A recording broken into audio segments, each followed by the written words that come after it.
Nesse cenário pós-eleições, é importante a gente discutir o cenário financeiro, econômico do país, uma volatilidade muito grande, taxa de câmbio e mercado de ações. Por isso, a gente chamou aqui mais uma vez o professor Alexandre Said, que é o nosso consultor aqui, especialista em finanças, em economia, que vai falar um pouquinho para a gente sobre isso. E o impacto, principalmente, dessa volatilidade no seu bolso, no bolso da população. Alexandre, obrigado mais uma vez pela sua presença aqui, participação.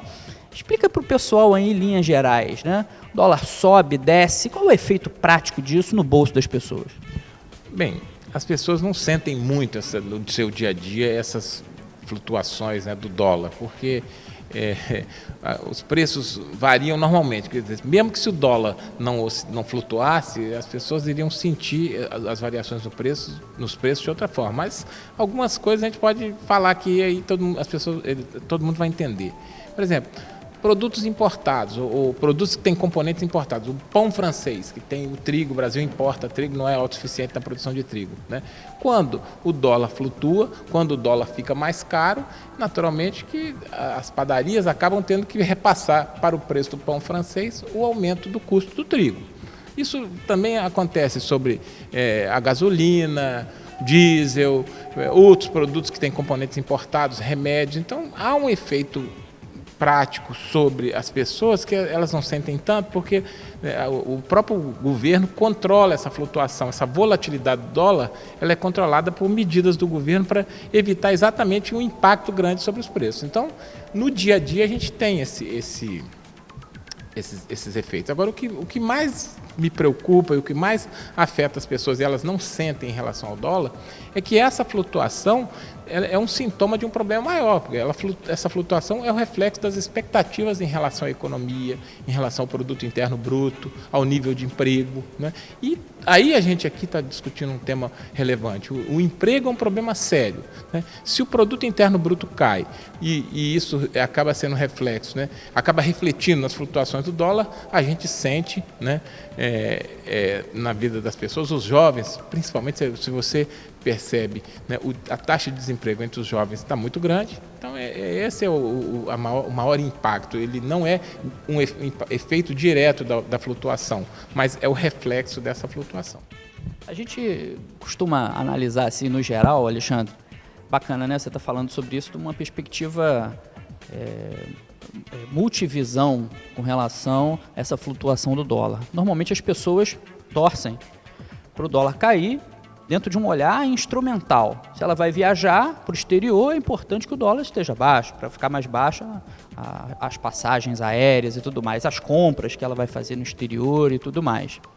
Só que é uma visão limitada, é uma visão muitas vezes pessoal com relação à taxa de câmbio, né? Favorável para ela naquele momento. Mas para o país, o que seria melhor, né? Uma apreciação do dólar ou uma depreciação em termos econômicos para a geração de empregos, conforme você abordou agora? Essa é uma análise interessante, né? Essa apreciação do câmbio, ela é boa para o setor importador, né? Ela é boa para quem vai viajar, mas para o setor externo, para a participação do Brasil, né, no comércio exterior, para a nossa pauta de exportações, ela é ruim. Então, o que é bom para um segmento é ruim para o outro. O cobertor curto, né? Na economia existe uma frase que todo mundo conhece: não existe almoço grátis, quer dizer, alguém vai pagar a conta dessa apreciação do câmbio. Por isso é que, às vezes, interessa mais ao governo que o câmbio esteja depreciado, ou seja, que a moeda nacional esteja desvalorizada em relação ao dólar. Para quê? Para que o desempenho das nossas exportações, né, permita que entre mais dólar e com esse dólar que entra, as reservas cambiais aumentam. Um outro problema que os economistas ainda não conseguiram resolver: nós estamos com 381 bilhões de dólares em reservas cambiais, né, que podem ser utilizadas para investimento, para pagar dívida. O próprio superministro aí do presidente eleito anunciou isso, mas é um assunto que deve ser discutido nos próximos meses. Então, o que é bom para o que é bom para o setor importador, é ruim para o setor exportador e o inverso é verdadeiro.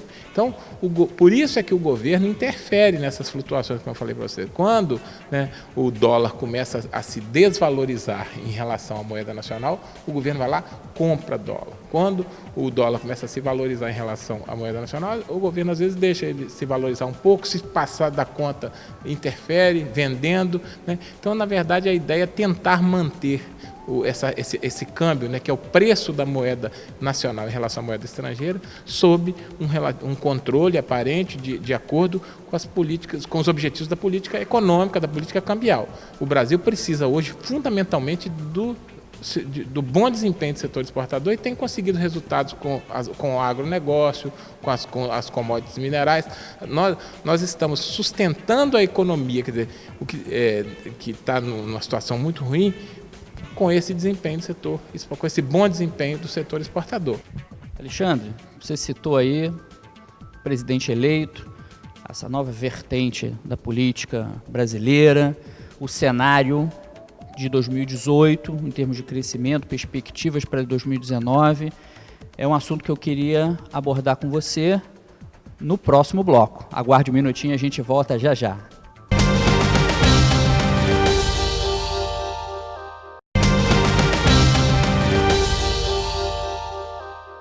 Estamos de volta aqui com o Mundo Universitário, professor Alexandre Said, falando para a gente de economia, decodificando uma série de questões que no nosso dia a dia são complexas. A gente começou falando aqui, professor, da taxa de câmbio, dólar é bom ou ruim, ele está alto ou está baixo, a interferência do Banco Central para regular o valor do dólar no mercado.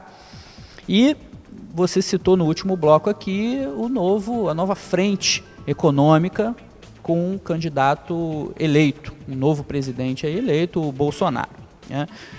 Então é importante a gente pensar para frente como é que vai ser 2019 exatamente com esse cenário.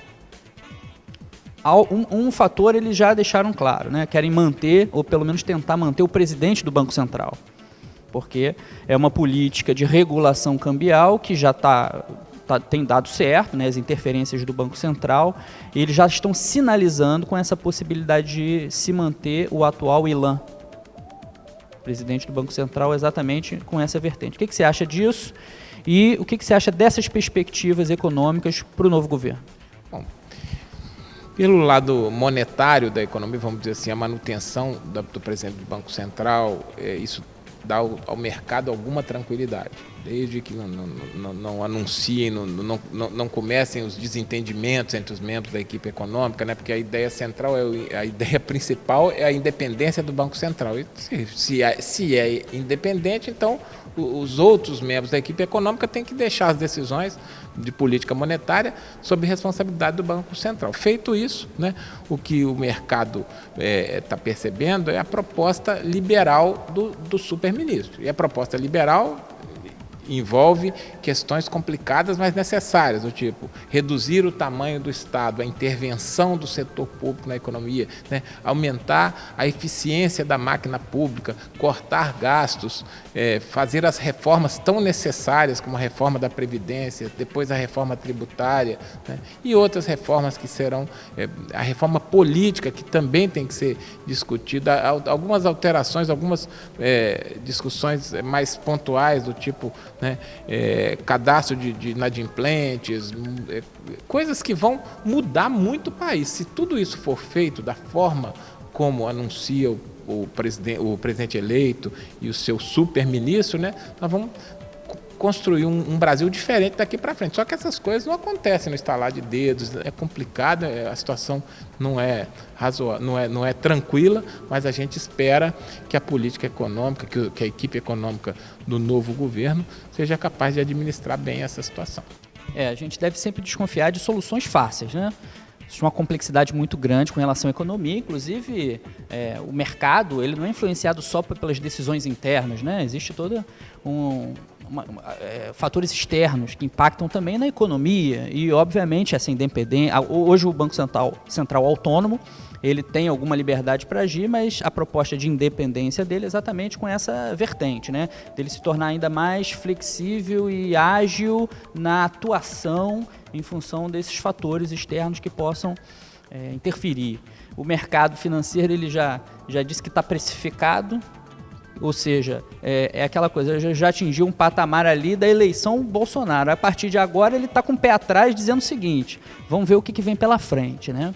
Reforma da Previdência, vai fazer que tipo de reforma, tal, a reforma que está aí em vigor, que o pessoal quer aprovar, eu não sei se você concorda comigo, mas foi uma reforma que não foi discutida com a sociedade, né?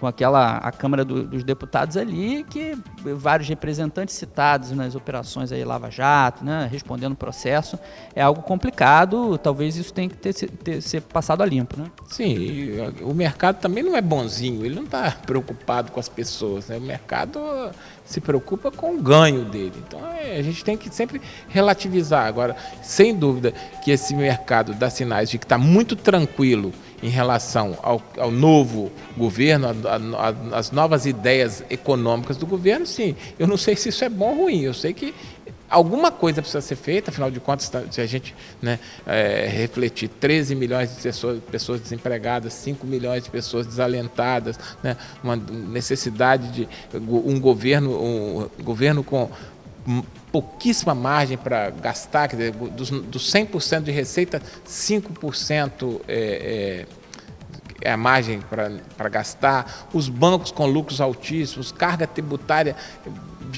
alta e baseada em impostos indiretos que tributam mais as pessoas mais pobres. Quer dizer, nós temos muita coisa para corrigir nesse país, uma máquina pública pesada, ineficiente, cara, setores privilegiados da sociedade, aposentadoria muito boa para o servidor público e péssima para a iniciativa privada, péssima para o pessoal do regime geral da Previdência. Isso tudo tem que ser corrigido. E rapidamente, né, mas como você disse, discutido com a sociedade.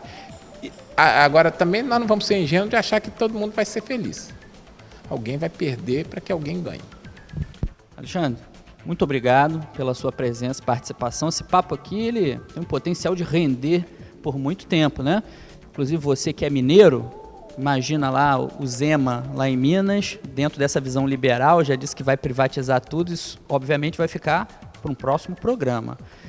E para você, fica aí o Mundo Universitário, informação de qualidade na Terceira Via e na Universidade Cândido Mendes. Assista os programas anteriores em nosso site e nas redes sociais. Até a próxima!